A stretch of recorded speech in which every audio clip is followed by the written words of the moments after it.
Hi friends, welcome to Sunanda's diary. ನಾನು ಇವತ್ತಿನ ಬ್ಲಾಗಲ್ಲಿ ನಿಮಗೆ ಬಟಾಣಿ ಕುರ್ಮಾ ಮಾಡೋದು ಹೇಗೆ ಅಂತ ಹೇಳಿ ತಿಳಿಸ್ಕೊಡ್ತೀನಿ. ಮೊದಲಿಗೆ ಒಂದು ಪ್ಯಾನ್ ಇಟ್ಕೊಂಡಿದ್ದೀನಿ. ಸ್ವಲ್ಪ ಪ್ಯಾನ್ ಬಿಸಿ ಆಗಿದ ತಕ್ಷಣ 2-3 ಸ್ಪೂನಷ್ಟು ಎಣ್ಣೆ ಹಾಕ್ಕೋಬೇಕು. ಎಣ್ಣೆ ಹಾಕ್ಕೊಂಡು ಎಣ್ಣೆ ಬಿಸಿ ಆಗಿದ ತಕ್ಷಣ ಒಂದು 2-3 ಈರುಳ್ಳಿ ಸಣ್ಣಗೆ ಕಟ್ ಮಾಡಿ ಹಾಕ್ಕೊಳ್ತಾ ಇದ್ದೀನಿ. ಹಾಕ್ಕೊಂಡು ಅದಕ್ಕೆ 1/4 ಚಮಚದಷ್ಟು ಅಷ್ಟದ ಪುಡಿ ಹಾಕ್ಕೋತಾ ಇದ್ದೀನಿ. 1 ಸ್ಪೂನಷ್ಟು ಶುಂಠಿ ಬೆಳ್ಳುಳ್ಳಿ ಪೇಸ್ಟ್ ಹಾಕ್ಕೋತಾ ಇದ್ದೀನಿ. ಇದಿಷ್ಟನ್ನು ಹಾಕ್ಕೊಂಡು ಚೆನ್ನಾಗಿ ಫ್ರೈ ಮಾಡ್ಕೊಳ್ಬೇಕು. ಲೋ ಫ್ಲೇಮಲ್ಲೇ ಇಟ್ಕೊಂಡು ಫ್ರೈ ಮಾಡ್ಕೊಳ್ಬೇಕು.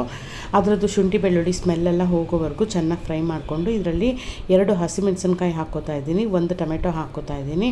ಇದನ್ನು ಹಾಕ್ಕೊಂಡು ಚೆನ್ನಾಗಿ ಫ್ರೈ ಮಾಡಿಕೊಂಡು ಸ್ವಲ್ಪ ಉಪ್ಪು ಹಾಕ್ಕೋಬೇಕು, ಆಗ ಬೇಗ ಸ್ಮ್ಯಾಶ್ ಆಗುತ್ತೆ.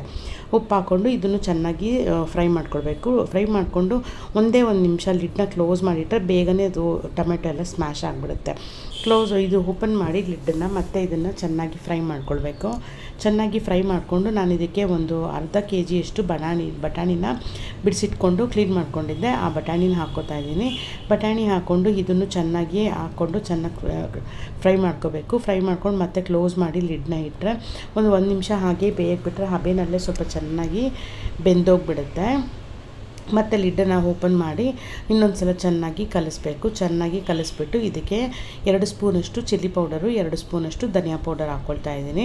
ಇದಿಷ್ಟನ್ನು ಹಾಕ್ಕೊಂಡು ಒಂಚೂರು ನೀರು ಹಾಕ್ಕೊಂಡು ಚೆನ್ನಾಗಿ ಕಲಿಸ್ಕೊಳ್ಬೇಕು. ಚೆನ್ನಾಗಿ ಕಲಿಸ್ಕೊಂಡು ಇದಕ್ಕೆ ನೀವು ತೆಂಗಿನಕಾಯಿ ಟೈಮ್ ಇದ್ದರೆ ತೆಂಗಿನಕಾಯಿ ಹಾಲು ಹಾಕ್ಕೋಬೋದು. ಇಲ್ಲ ನಮಗೆ ಟೈಮ್ ಇಲ್ಲ ತೆಂಗಿನಕಾಯಿ ಹಾಲು ತೆಗೆಯೋದಕ್ಕೆ ಅಂತಂದರೆ ನಾರ್ಮಲ್ ಹಾಲು ನಾವು ಕಾಯಿಸಿರ್ತೀವಲ್ಲ, ಆ ಹಾಲನ್ನೇ ಒಂದು 1/4 ಗ್ಲಾಸಷ್ಟು ಹಾಲನ್ನ ಹಾಕ್ಕೋಬೋದು. ಎರಡೂ ಒಂದೊಂದು ರೀತಿಯಲ್ಲಿ ಟೇಸ್ಟ್ ಕೊಡುತ್ತೆ. ನಿಮಗೆ ತೆಂಗಿನಕಾಯಿ ಹಾಲು ಒಂದು ರೀತಿಯಲ್ಲಿ ಟೇಸ್ಟ್ ಕೊಟ್ಟರೆ ಈ ಹಾಲೇ ಒಂದು ರೀತಿಯಲ್ಲಿ ಟೇಸ್ಟ್ ಕೊಡುತ್ತೆ. ಆ ಹಾಲು ಹಾಕ್ಕೊಂಡು ಇದನ್ನು ಚೆನ್ನಾಗಿ ಕಲಿಸ್ಕೋಬೇಕು. ಕಲಿಸ್ಕೊಂಡು ಒಂದು 2 ನಿಮಿಷ ಚೆನ್ನಾಗಿ ಕುದಿಯೋದಕ್ಕೆ ಬಿಡಬೇಕು. ಚಿಲ್ಲಿ ಪೌಡರ್ ಸ್ಮೆಲ್ಲು, ಧನಿಯಾ ಸ್ಮೆಲ್ಲೆಲ್ಲ ಹೋಗೋವರೆಗೂ ಚೆನ್ನಾಗಿ ಸ್ಲೋ ಫ್ಲೇಮಲ್ಲೇ ಕುದಿಯೋಕ್ಕೆ ಬಿಡಬೇಕು.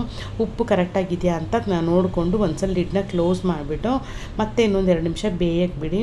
ನೋಡಿ ಈ ಥರ ಕುದೀತಾ ಇರ್ತಾರೆ. ಮತ್ತೆ ಇದನ್ನು ಲಿಡ್ಡನ್ನು ಓಪನ್ ಮಾಡಿ ಚೆನ್ನಾಗಿ ಕಲಸಿ ಒಂದು 2 ಸಲ ಕ್ಲೋಸ್ ಮಾಡಿ ಓಪನ್ ಮಾಡಿ ಲಿಡ್ಡನ್ನು ಕುದಿಯೋದಕ್ಕೆ ಬಿಡಿ. ಬೆಂದಿದೆಯಾ ಅಂತ ಈಗ ನೋಡಿ ಬಟಾಣಿ.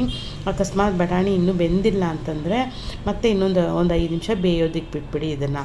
ಇದ್ರ ಜೊತೆಗೇ ಒಂದು 1/4 ಚಮಚದಷ್ಟು ಗರಂ ಮಸಾಲ ಪೌಡರು, 1/4 ಚಮಚದಷ್ಟು ಜೀರಿಗೆ ಪೌಡರು, ಇದೆರಡನ್ನೂ ಹಾಕಿಬಿಟ್ಟು ಮತ್ತೆ ಒಂದು ಚೆನ್ನಾಗಿ ಕ್ಲೋಸ್ ಮಾಡಿ ಇನ್ನೊಂದು ನಿಮಿಷ ಲಿಡ್ನ ಕ್ಲೋಸ್ ಮಾಡಿಬಿಟ್ಟು ಬೇಯೋದಕ್ಕೆ ಬಿಟ್ಬಿಡಿ. ಸೂಪರಾದ ಒಂದು ಬಟಾಣಿ ಕುರ್ಮಾ ರೆಡಿ ಆಗುತ್ತೆ. ಚಪಾತಿ, ಪೂರಿ, ದೋಸೆ ಇದಕ್ಕೆಲ್ಲ ತುಂಬಾ ಚೆನ್ನಾಗಿರುತ್ತೆ. ಅನ್ನಕ್ಕೂ ನೀವು ಕಲಿಸ್ಕೊಂಡು ತಿನ್ಬೋದು.